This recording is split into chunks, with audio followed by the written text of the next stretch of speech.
우리는 약하지만 우리 주님은 강하시고 우리의 산성이 되시고 피난처가 되시고 우리의 구원자가 되시고 우리의 목자가 되심을 고백합니다.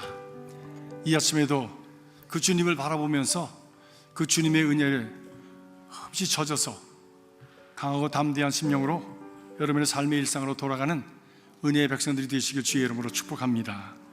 귀한 찬양 감사를 드립니다. 시카고의 아네스트 티틀이라고 하는 분이 아내가 병이 들어서 세상을 떠났습니다. 아내가 세상을 떠난 그날 밤 우리 아네스트 티틀 씨는 뭉집병 환자처럼 밤새껏 거리를 헤매었다고 합니다. 그렇게 헤매다가 아침이 밝게 되었는데 해가 떠오르면서 비로소 정신이 들어서 자기를 보니까 자기가 강 어귀에 있는 뚝 위에 서 있더랍니다. 자기도 모르는 사이에 몸을 강에다 던지려고 강둑에 서 있었던 것이요. 자기 자신도 깜짝 놀라서 주춤거리고 돌아서는 순간에 그런 자기 뒤에 서 있었던 한 사람을 발견하게 되었습니다. 그분은 자기의 늙은 아버지, 그분이었습니다. 아버지는 아들이 자기 와이프를 잃어버리고 그리고 고통하고 참 오열하는 모습을 보면서 어떻게 위로할 수 없었지만 안쓰러워서 그 밤새껏 아들의 뒤를 따라서 온 것입니다. 그리고 아침에 그 아들이 그 강둑에 서 있는 것을 보면서 그를 뒤에서 보호하려고 서 있었던 것입니다. 이것을 상기하면서 이 어네스트 티틀 씨는 이 훗날 보혜사 성령님은 이런 나의 아버지와 같으시는 분이시다 라고 그렇게 고백을 했습니다. 오늘 네 번째 성령 강림 주일을 맞아서 성령은 어떠한 분이신가, 성령은 어떠한 일을 하시는가, 우리 가운데 어떤 일을 이루시는가 라고 하는 말씀을 드리려고 합니다. 오늘 우리가 읽은 본문 말씀을 보니까 예수님께서 제자들에게 말씀하시기를 내가 떠나가는 것이 너희에게 유익하다. 내가 떠나가지 아니하면 보혜사가 너희에게로 오지 아니하실 것이요 가면 너희에게 그를 보내시리라 말씀하고 있습니다. 보혜사, 곧 아버지께서 보내시는 진리의 영, 그분이 오실 때에 그가 나를 증거하실 것이요 그가 죄에 대해서, 의에 대해서, 심판에 대해서 세상을 책망하시리라 라고 말씀하십니다. 예수께서 가셨기에 우리에게 성령께서 오십니다. 다시 말하면 예수님의 십자가의 죽으심과 부활하심을 믿고 또 예수님께서 하나님의 나라에 계시고 그리고 이제 다시 오신다고 하는 믿음이 있는 사람들에게 성령은 임하신다고 하는 말씀입니다. 그 성령께서 오셔서 하시는 일이 무엇입니까? 첫 번째로 예수에 대해서 증거하신다 말씀합니다. 우리가 예수를 믿는 것은 성령께서 믿음을 얻게 해 주시기 때문에 가능한 것이라고 하는 것이지요. 그것은 성령께서 우리 마음에 있는 의심과 불신의 구름을 다 거두어 주시고 그리고 그분이 진정으로 하나님이시며 나의 구원자가 되시고 내 인생의 생명이 되신다고 하는 믿음이 생겨져야 믿게 되어진다고 하는 것입니다. 믿습니다, 믿어야지, 믿고 싶다라고 해서 되어지는 것은 아니라는 말씀이죠. 그래서 참 이상한 것은 이 믿음은 하나님의 선물이라고 하는 말씀이 맞습니다. 어떤 분은 평생을 나도 저 사람처럼 저렇게 좀 뜨거운 믿음을 가졌으면 좋겠다라고 그렇게 소원을 하는데도 그것이 되어지지 않는 분이 계십니다. 근데 어떤 사람은 지나가다가 소문만 들어도 예수 예자 냄새만 맡아도 믿음이 생기는 분들이 계시더라고요. 참 신기한 일입니다. 그렇게 보면 정말 하나님께서 주시는 선물을 받는 이들이 있는 것이지요. 사랑하는 성도 여러분, 예수 믿으십니까? 예수 잘 믿으시기 바랍니다. 왜냐하면 그 예수 믿는 믿음은 하나님께서 주신 선물이기 때문입니다. 왜? 성령께서 우리의 심령에 그것을 그 믿음이 생길 수 있도록 우리 안에 역사하셨기 때문에 생겨지는 것이라고 하는 것입니다. 사도 바울은 고린도후서 4장 3절 4절에 다음과 같은 말씀을 합니다. 만일 우리의 복음이 가리웠으면 망하는 자들에게 가리운 것이라. 그 중에 이 세상 신이 믿지 아니하는 자들의 마음을 혼미하게 하여 그리스도의 영광의 복음의 광채가 비추이지 못하게 함이라. 이렇게 말씀합니다. 믿어지지 않는 것, 믿음이 생겨지지 않는 것은, 복음이 마음속에 이렇게 들어와지지 않는 것은, 그것은 이 세상 신이 그 사람의 마음을 혼미하게 해서 그리스도의 영광의 복음이 광채가 비치지 못하게 한다. 예수 그리스도의 그 말씀이, 예수 그리스도의 그 복음 되심이 이 마음에 자리하지 못하게 하기 때문이다라고 하는 것입니다. 아마 이 말씀을 할 때에 사도 바울은 자기 자신을 생각했을 것입니다. 왜냐하면 그는 완악하였고 교만하였고, 그리고 자기의 자신의 과거의 자신의 모습을 보면 그는 모든 것을 다 가진 자로 여겼던 사람입니다. 목이 곱고 교만해서 기고만장한 사람이었습니다. 그는 태생부터 로마인이었고, 그리고 높은 교육을 받아서 이스라엘 그 문화 중에서도 가말리엘이라고 하는 그 참 학부에서 그 문화생으로서 공부를 했던 사람이어서 모든 사람이 인정할 만한 그런 학문을 가졌던 사람입니다. 뿐만이 아니라 사회적으로도 그런 명망이 있어서 지도자, 공회원이었습니다. 바리새인 중에 바리새인이었다고 얘기하고 있습니다. 그것은 유대교 사회에 있어서 그는 최고의 지도자였다고 하는 것이지요. 그래서 그는 아나무인이었죠. 자기보다 더 많이 한 사람도 없고, 자기보다 더 잘 믿는 사람도 없고, 자기보다 더 잘하는 사람도 없다고 여기면서 그는 기고만장하게 예수 믿는 사람들을 잔멸하기 위해서 다메섹이라고 하는 곳으로 가게 되었다고 말씀합니다. 그런데 다메섹으로 가는 도중에 그냥 큰 빛이 그에게 비치면서 그가 눈이 멀어버렸습니다. 그리고 그가 타고던 말에서 떨어졌습니다. 그래서 그는 지금까지 누군가를 인도에 가는 사람이고 지도자이고 자기가 말을 하는 사람이고 미리 본다고 하고 다 안다고 하는 그 사람이 모든 것이 다 깜깜하게 가리워버리고 이제는 누군가가 인도함을 받지 않으면 더듬거리면서 갈 수밖에 없는 그런 비동적이고 수동적인 사람이 되고 말았습니다. 그런데 그에게 빛이 비치면서 지난날에 있었던 그 과거의 눈에 껍질이 벗겨지고, 그리고 이제 새로운 세상이 열려지게 되었습니다. 그 새로운 세상은 바로 예수가 지금까지 자신들이 가르치고 외쳤던 메시아였고, 바로 그분이 진리고 그분이 지금도 살아계시다라고 하는 사실을 그는 경험하게 되었던 것이죠.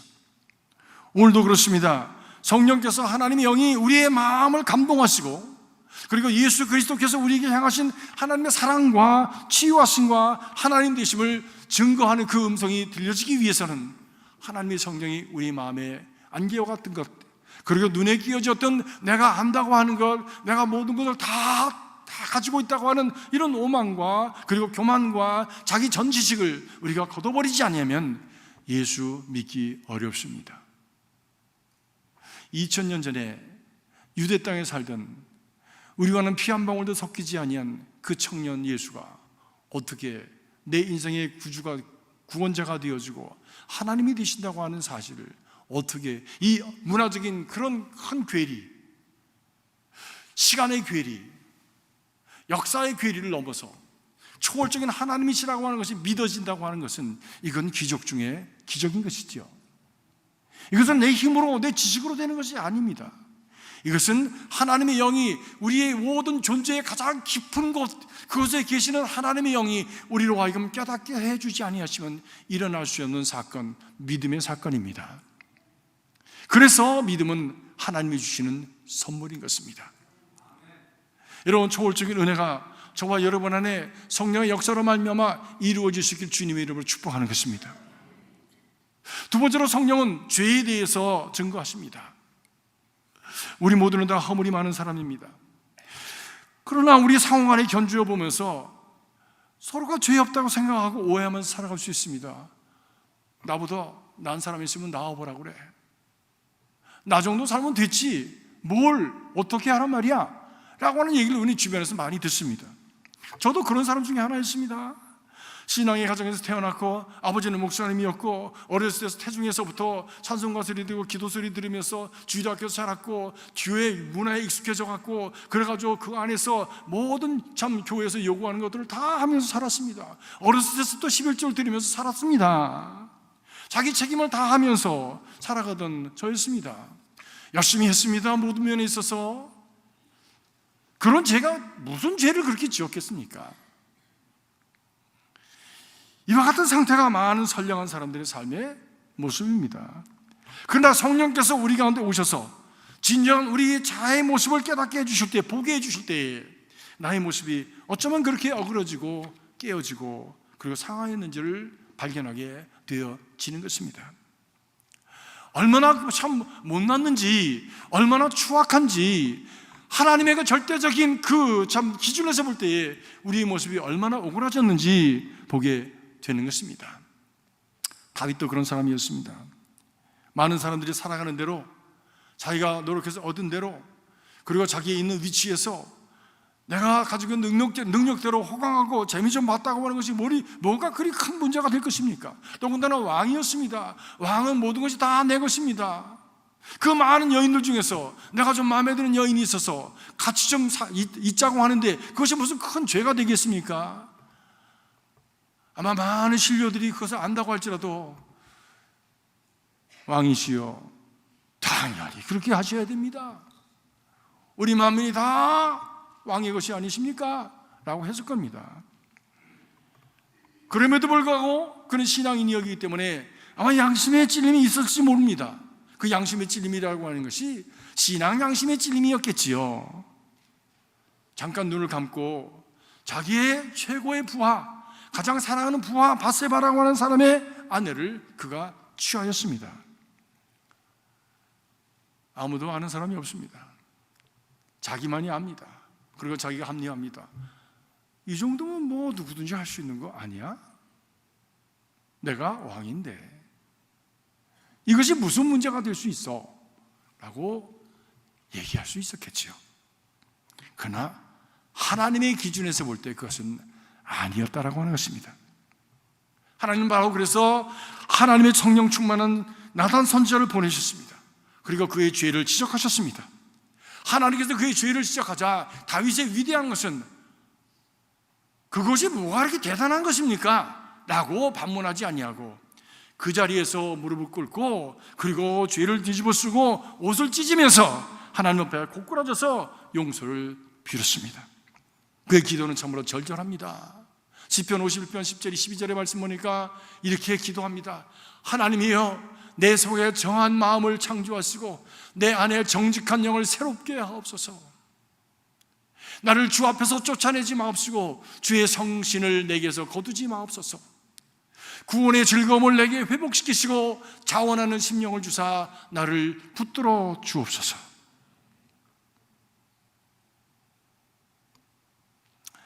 그는 성령이 떠나갈 때 인생이 얼마나 천박해지고 비참해지는지를 사울을 통해서 바로 옆에서 보고 알았던 사람입니다. 사울이 시기와 질투와 욕심과 불신앙의 사람 옆에서 살아갈 때에 하나님의 신이 그를 떠났다고 하는 것을 보았습니다. 하나님의 신이 그를 떠날 때에 그에게 나타난 현상이 무엇이었는가?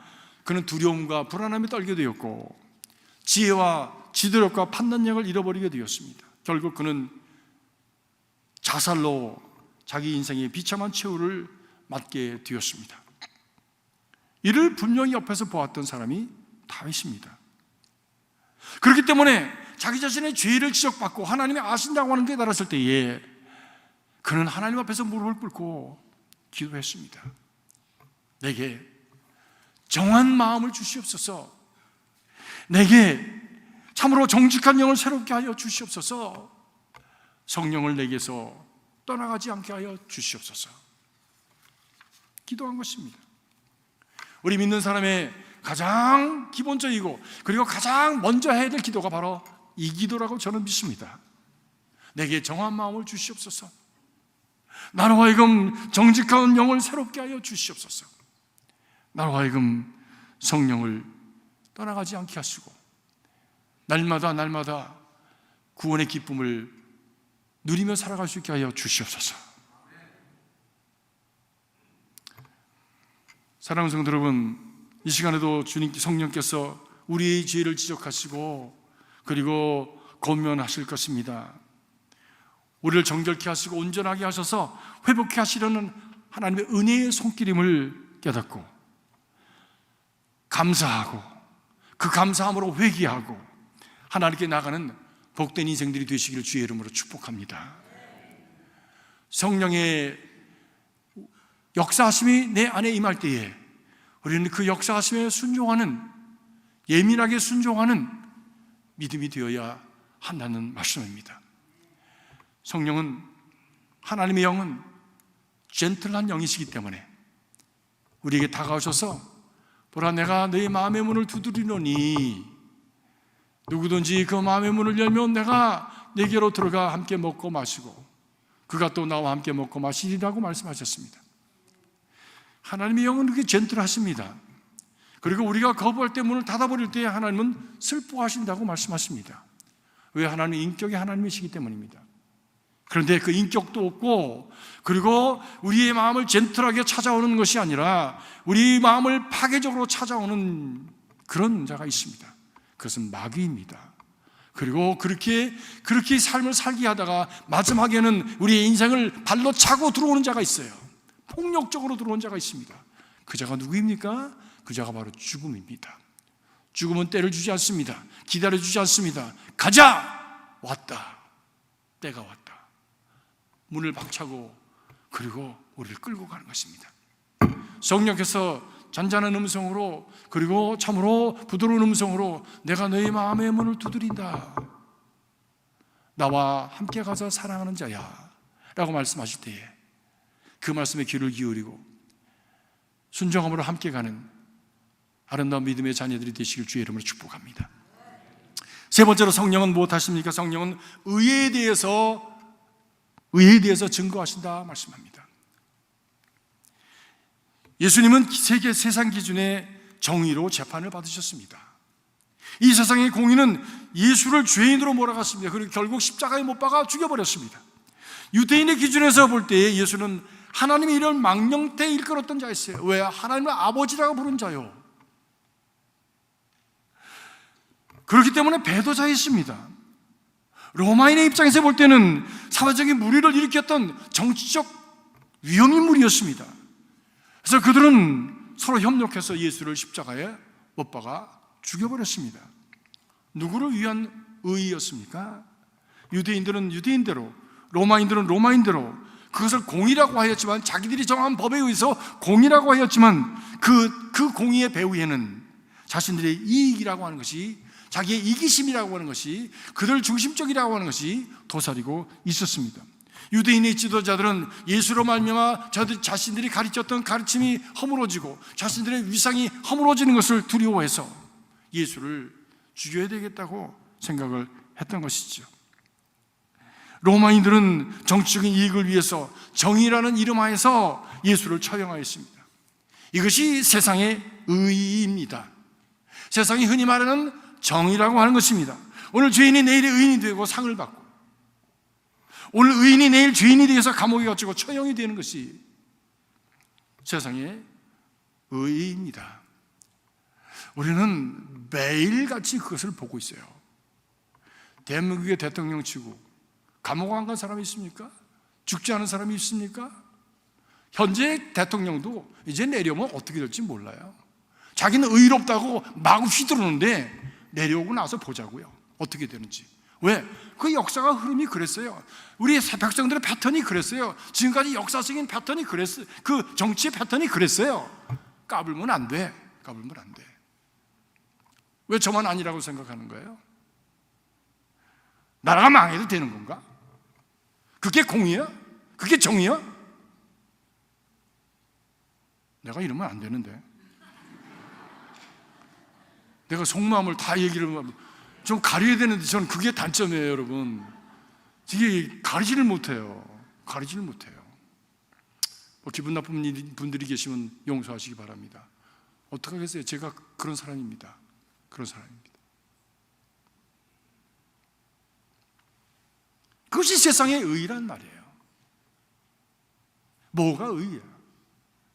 그러나 예수님의 의는 세상의 의와 달랐습니다. 자기의 이익을 위함이 아니라 철저하게 천지를 지으신 주인이신 하나님의 영광과 하나님의 뜻과 하나님의 목적을 이루기 위해서 그는 자기를 온전히 들여 십자가에 죽어 희생하셨습니다. 그 뜻을 위해서 자기의 이익을 조금도 취하지 아니하시고 당연히 취할 수 있는 하나님과 동일시 되어주시는 그 영광을 취할 것을 여기지 아니하시고 낮아져서 죽기까지 순종을 하셨다라고 성경은 분명하게 말씀합니다. 이것을 믿는 것이 우리 기독교 신앙이요, 이것을 믿는 것이 참 신앙입니다. 하나님은 하나님의 뜻을 위해서 드려진 예수님의 그 십자가를 의의 기준으로 삼으셨습니다. 그래서 의의 기준이 되는 예수 그리스도의 십자가를 따르는 사람, 믿고 따르는 사람을 의롭게 여겨주신다고 하셨습니다. 누구든지 그러므로 주를 믿는 자는 멸망치 않고 영생을 얻을 것이라고 약속하신 것이죠. 성경의 의인은 무슨 도덕적으로 좋은 일을 많이 했다거나 사회적으로 많은 것을 성취했기 때문에 의인이 아닙니다. 유명인이 됐기 때문에 의인이 아닙니다. 먼저 하나님을 거짓없이 믿고 그분을 따랐던 예수 그리스도의 십자가를 온전히 바라보고 인정하고 나도 그렇게 살겠다고 예수와 함께 동의시하는 예수의 사람이 되어줄 때에 하나님은 그 사람을 의롭다 여겨주신다고 했습니다. 이것이 칭의, 의롭다고 불러주시는 거예요. 자기 이익을 위해서 세운 인간의 의는 바로 이렇게 지극히 거룩하신 하나님의 의 앞에 보잘것없 초라해집니다. 자기를 철저히 부인하고 하나님의 뜻을 위해서 거짓없이 순종하신 예수 그리스도의 십자가 앞에서 그 모든 것은 다 빛을 잃게 되는 것입니다. 성령은 우리에게 오셔서 이것을 알게 하신다고 하는 것이지요. 우리가 의롭다고 하는 것, 내가 성취했다고 하는 것, 내가 가치 있다고 하는 것이 얼마나 초라한 것인지, 얼마나 정말 보잘것없는 것인지를 알게 하셔서 우리로 하여금 예수 그리스도의 의를 덧입을 수 있도록 도와주시는 분이 성령님이시다. 성령님이시다. 사랑하는 성도 여러분, 성령께서 우리에게 가르쳐 주시는 것, 곧 하나님의 의에 계시는 예수 그리스도, 그분을 잘 믿으시기를 주님의 이름으로 축복합니다. 세월이 갈수록 더욱더 중요해지는 것은 내가 예수를 정말 잘 믿느냐 못 믿느냐 하는 것이 중요한 이슈가 됩니다. 내가 얼마나 인슈런스 많이 가졌느냐, 라이프 인슈런스 많이 가졌는데 얼마나 내가 은퇴 후에 얼마나 내가 안정되게 살아갈 수 있느냐, 이것들은 다 중요한 것이지만 그것이 절대적으로 그리고 100%가 중요한 것은 아니지 않습니까? 더 중요한 것은 그 안에 아직도 살아가야 될 그 내용이 무엇입니까? 그것이 중요한 것 아닙니까? 그런데 세월이 갈수록 예수를 내가 참 믿었다라고 하는 것이 점점 더 중요한 요소가 되어집니다. 제가 장례식을 하거나 혹은 추모 예배를 보다 보면 어떤 때는 잘 모르는 교우분들의 그 가족을 위해서 할 때가 있습니다. 그때 유심히 보는 것은 이분이 교회 나가셨나, 예수 믿었나 라고 하는 것입니다. 근데 자녀들도 그걸 잘 모르는 분들이 계세요. 그리고 마지막 순간에 그 부모님이나 또는 그 가족들의 그 죽음의 상황 속에서 그래도 예수 믿었다고 하는 기미만 있으면 그래도 예수 믿었다라고 얘기하고 싶은 마음이 막 생기는 거예요. 제가 묻습니다. 어떻게 아버님이 신앙생활 하셨나요? 그러면 많은 분들이 그런 얘기 하세요. 예, 마지막에 예수 영접하시고 돌아가셨답니다. 그랬으면 참 좋겠습니다. 근데 정말 그럴까요? 그 하마는 세월 속에서 그 오래오랜 기회 많은 기회들이 주어졌음에도 불구하고 하나님을 모르고 예수를 모르고 살다가 마지막에 어디로 가는지도 모르게 허망한 죽음의 골짜기로 떨어져 버리는 그 인생이 얼마나 불쌍한 인생입니까? 성령께서 우리에게 오셔서 마음의 문을 두드리시고 예수 믿어라, 하나님을 알아라, 하나님만이 참 소망이고 그리고 진정한 생명이다라고 우리에게 깨우쳐 주시는 그때에 그 예수를 든든히 붙드는 저희 모두가 될 수 있기를 간절히 바랍니다.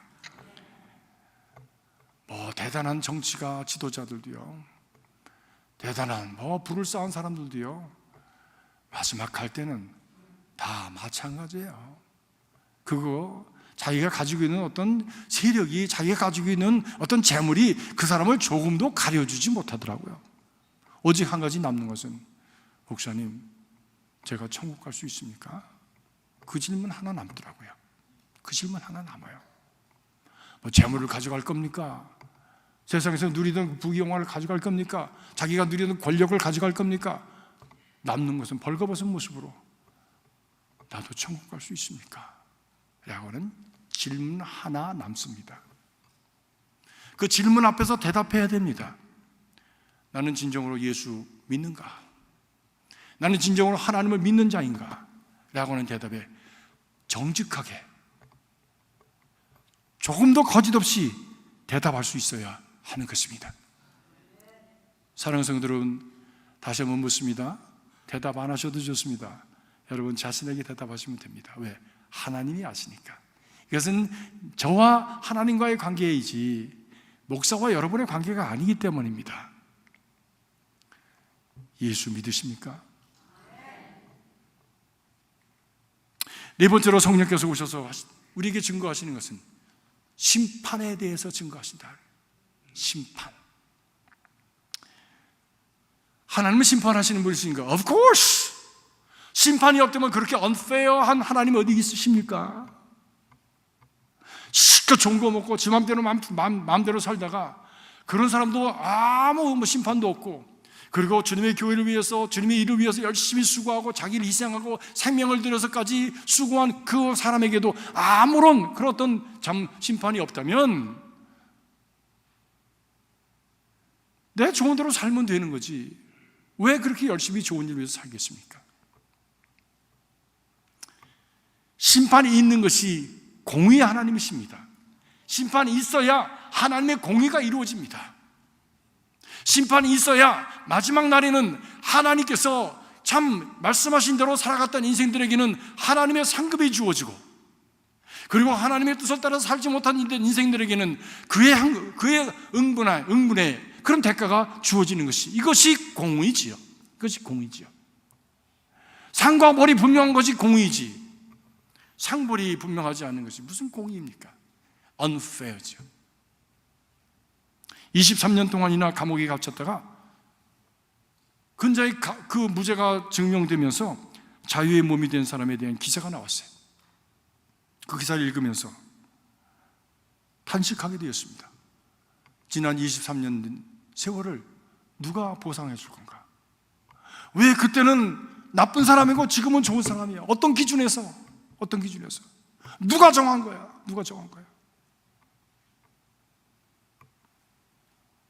일관성 없는 이런 기준, 그것을 공의라고 할 수 있는 것입니까? 오직 하나님의 공의, 변하지 않는 공의, 처음과 나중이 같으시고 세상에 그림자도 없으시고, 그리고 알파와 오메가가 되시는 하나님, 1.1억이라도 변함이 없는 하나님의 말씀의 기준에 의해서 운영되어지는 우리 삶이 공의의 하나님에 의해서 다스려지는 삶이 되는 줄로 믿습니다. 예수님께서 부당하고 거짓된 재판을 받으셨습니다. 거짓 증거가 난무했습니다. 밤에는 신문할 수 없다고 하는 것, 재판의 실수를 범하지 않기 위해서 꼭 다시 한번 공의의 의견을 물어야 된다고 하는 것, 자신들이 세운 그런 규범이었어요. 그럼에도 불구하고 그들은 그런 모든 것을 다 생략하고 자신들의 이익을 위해서 자기들이 가지고 있는 계획에 따라서 거짓 증인을 세우고 모든 규율과 절차를 무시하고 하룻밤 사이에 예수를 사형장으로 몰고 갔습니다. 그것도 금요일날 저녁까지, 해 떨어지기 전까지 그 일을 처리해야 되기 때문에 러시해서 그 모든 것을 정리해 버렸습니다. 사형의 재가를 받기 위해서 로마의 총독 빌라도에게 갔습니다. 우리는 사람을 사형을 언도할 능력이 없습니다. 당신이 가지고 있지 않습니까? 빌라도가 그를 신문했습니다. 신문해 보니까 그가 죄가 없었습니다. 그래서 그는 예수를 놓아주길 원했습니다. 그래도 유대인들의 마음에 조금 들기 위해서 그를 채찍에 때리고 놓아주려고 했지만 유대인들은 아닙니다. 바라바를 주십시오. 바라바를 주십시오. 예수를 십자가에 못 박아 죽이십시오. 무리들이 소리를 질러서 함성을 지르고 광화문 떼거리들처럼 그렇게 막 소리를 질렀어요. 자신의 정치적인 입지가 불안해지자 빌라도는 무엇이 옳은지도 알았고 놓아줄 수 있는 능력이 있음에도 불구하고 예수를 십자가 사형틀에 내어 주었습니다. 그는 자기 이익을 위해서 정의의 이름으로 인류 역사의 가장 불의한 일을 저지르고 말았습니다. 그래서 오늘도 전 세계 기독교인들은 본디오 빌라도에게 고난을 받으사 하고 그의 불의를 예수의 고난과 함께 기억하면서 고발하고 있는 것입니다. 빌라도는 어떻게 됐습니까? 빌라도는 결국 AD 26년서부터 36년 10년 동안 유대와 단지 10년 동안 다스리는 그 기간에 자기 의를 세우지 못하고 공의를 세우지 못하고 사람들의 비유를 맞추다가 그만 마지막에는 실정으로 파면되고 그리고 자살했습니다. 그리고 그의 시신은 자기 이름을 딴 필라투스로 산성에 있는 호수에 던져졌다고 합니다. 오늘 성경은 말합니다. 진리의 영이 오시면 이러한 인간의 가식과 거짓이 다 드러나게 되었습니다. 감추인 것이 하나도 드러나지 않을 것이 없다. 성경은 분명하게 말씀합니다. 비밀이요? 비밀이 어디 있습니까? 비밀이 어디 있습니까? 비밀 같은 거 없습니다. 그 옛날에 고려 때, 고구려 때, 또 이조 때 왕들이 자기 방에서 은밀하게 한 짓이 TV에서 다 지금 우리가 보고 있는데 뭐. 비밀이 어디 있어요? 때가 지나면 다 비밀이라고 했던 것도 다 공개해서 다 열어놓는데 비밀이 어디 있습니까? 그저 우리 죽기만 기다리는 거지. 비밀은 없습니다. 없습니다. 때문에 무엇이 가장 좋은 건가? 비밀스러운 삶을 살면 안 됩니다. 정직하게 살면 되는 거예요. 그래서 honesty is the best policy. 정직하게 사는 것이 가장 좋은 거예요. 가장 참된 거예요. 가장 지혜로운 거예요. 조금 불편할 수 있습니다. 조금 위험을 당할 수도 있을지도 모르겠어요. 조금 불이익을 당할 수도 있습니다. 남보다 좀 가난하게 살 수도 있습니다. 그러나 그것이 가장 잘 사는 길일 것입니다. 가장 지혜롭게 사는 길일 것입니다. 후손들에게 부끄러움이 없는 삶을 사는 길일 것입니다. 그것으로 인해서 오히려 하나님께서 우리 인생을 축복하시고 더 잘 되는 길로 우리의 삶을 인도하시는 복된 길이 되는 것입니다. 성경 분명히 말씀합니다. 그를 찌른 자들이 다 그를 볼 것이라고 말씀합니다. 죽어지지 아니하는 그 불구덩이 속에서, 지옥의 불구덩이 속에서 그들이 저지른 짓이 무엇인지 스스로가 자기 입으로 실토하고 자기 입으로 그것을 인정할 수밖에 없는 그 광경을 눈으로 보게 될 것이라고 요한복음 19장 37절, 계시록 1장 7절에 말씀하고 있습니다. 결국 마지막에 예수님을 거짓으로 심판하고 옆구리를 찌른 자들 다 그 실상이 드러나고 그리고 하나님의 심판의 보좌 앞에 서서 영원한 심판을 받게 될 것을 말씀합니다. 우리는 이 땅에서도 그 심판의 불길을 느낄 수가 있습니다. 이 심판의 불길은 죄의식입니다. 심판의 불길은 불안함입니다. 심판의 불길은 절망입니다. 심판의 불길은 죽음에 대한 두려움입니다. 살아있는 동안에도 이런 불길을 느끼면서 마치 태양이 빛으로 8분이나 가야 되는 그 먼 거리 있음에도 불구하고 태양빛에 우리가 뜨거움을 느끼고 얼굴이 있고 그리고 모든 것이 참 그렇게 뜨겁게 온천하가 타버리는 것처럼 지옥불의 뜨거운 불길에 의해서 죄의식과 불안과 절망과 죽음에 대한 두려움으로 인생이 그만 타버리고 인생이 오그라들고 인생이 정말 그 생명력을 누리지 못하고 살아가는 존재들로 떨어져 버리는 사람들이 얼마나 많이 있습니까? 사도 바울도 이 심판의 불구덩이를 느꼈던 사람입니다. 이 심판과 영원한 죽음의 불구덩이를 분명히 보고서 그가 이렇게 고백합니다. 로마서 7장 23절에 오라 누가 나를 이 사망의 몸에서 건져내랴. 탄식하였습니다. 사방을 돌아보아도 자기를 건져낼 자 없는 그런 절망적인 상황 속에서 그는 하나님께서 그에게 해답을 주셨다고 하는 것을 깨닫습니다. 바로 그리스도의 십자가의 의를 통해서 해방될 수 있음을 그가 발견하게 되었던 것입니다. 사랑하는 성도 여러분, 영원한 죽음으로부터 건짐을 받는 그런 오직 한 가지 길은 바로 예수 그리스도의 십자가, 하나님의 의를 덧입는 길인 것을 믿으시기를 바랍니다.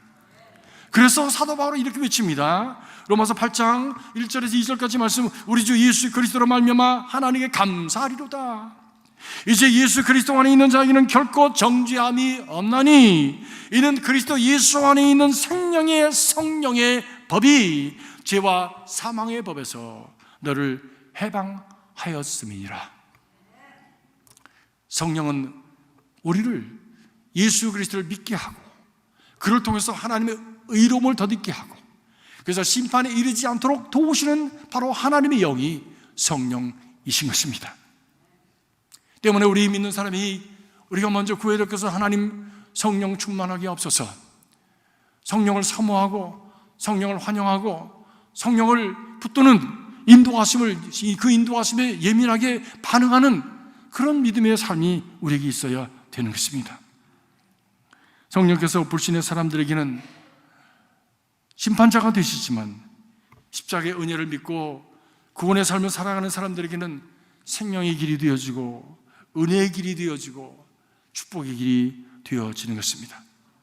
성령 안에 살아가는 삶은 더 이상 죄의식과 불안함과 두려움과 절망과 그리고 참으로 죽음에 대한 그런 그 어두운 그늘 속에서 헤매지 아니하고 참 생명과 미래와 복된 삶의 그 약속을 가지고 소망 가운데 살아갈 수 있게 되어지는 것입니다.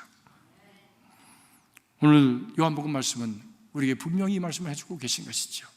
성령은 예수에 대해서, 우리의 구원이신 예수에 대해서 증거한다. 성령은 죄가 무엇인지 알게 한다. 성령은 의가 무엇인지 알게 한다. 성령은 심판이 있음을 알게 해서 우리로 하여금 심판에 빠지지 아니하고 영원한 생명을 살게 하는 하나님의 영이시라고 하는 것을 우리에게 가르쳐주고 있습니다.